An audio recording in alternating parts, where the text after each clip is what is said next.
So here's a question for you. How are you doing saving for retirement? A Bankrate survey out this week finds that nearly 3 in 5 Americans say they're behind where they should be. That includes 37% of people who say they are significantly behind.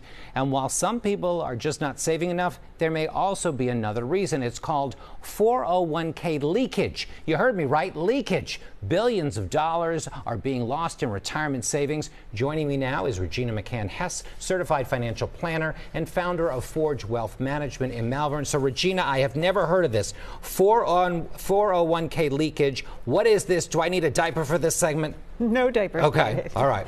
All right. A 401k leakage is money coming out of a retirement plan before you hit retirement age.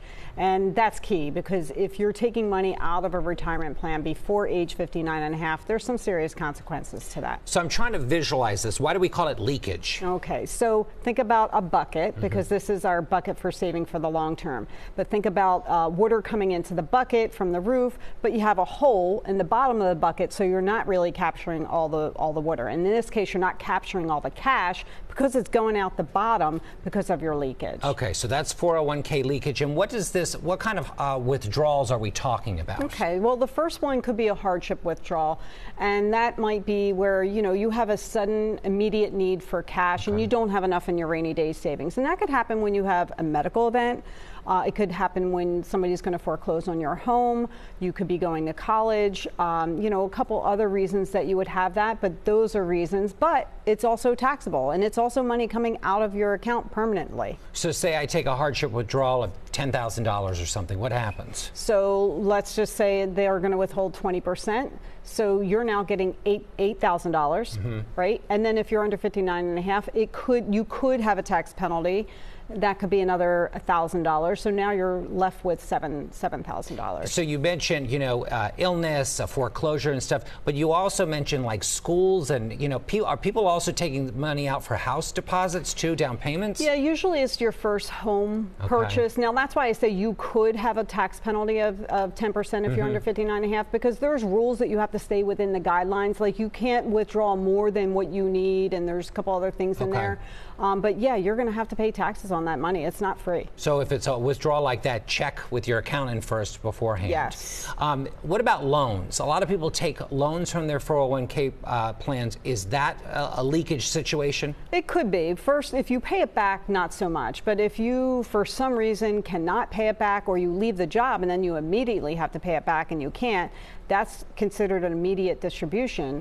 And then again, there we go with the tax ramifications, whatever bracket you're in. And then you also have a tax penalty of 10% if you're under 59 and a half. Boy, the government just wants to get us coming and going here. So what about people that switch jobs?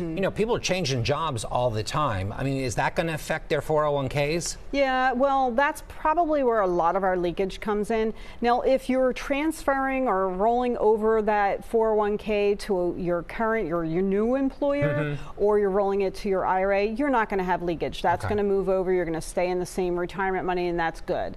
However, the problem becomes when you call the 401k company and you try to go through that process. It's very frustrating. And a lot of paperwork, yes. And you have to be very specific about what you want to do. Yes, and if you don't know the speak, it's going to get very confusing. So a lot of times people just get frustrated and say, you know what, just send me a check. But now we're back to that situation before. So let's say $10,000 is in my account. I'm switching jobs. I get fed up. What's the financial aspect of this? Yeah, the retirement plan is required to withhold 20%. So that's $2,000 out. So now we're down to 8. Yeah. And again, if you're under 59 and a half, that's a 10% penalty, another $1,000. So now we're down to 7. So I have $7,000. That's it. What's my option though? You leave it in the plan or roll it into a new plan. That money, that $10,000 stays intact. Let's assume it stays intact for 20 years. You don't add anything to it. And let's assume again that you have an 8% annual return. Now you're here 20 years from now and you have a bucket that's worth over $46,000. Wow, just by leaving it in there and not going the frustration route. Yeah, and then as you're approaching retirement, you're gonna be like, oh my gosh, thank God I did that because now I can pay some bills. So when you're switching jobs, obviously, either leave it where it is, roll your 401k over to an IRA or to your new company's plan, but at no cost, you do not take that money out. Do not cash out. Do not. Absolutely not. It's the worst thing you can do. Yeah, it's one of the worst things you could do for your future self. Regina McCann Hess, I appreciate it, from Forge Wealth Management. Thank you.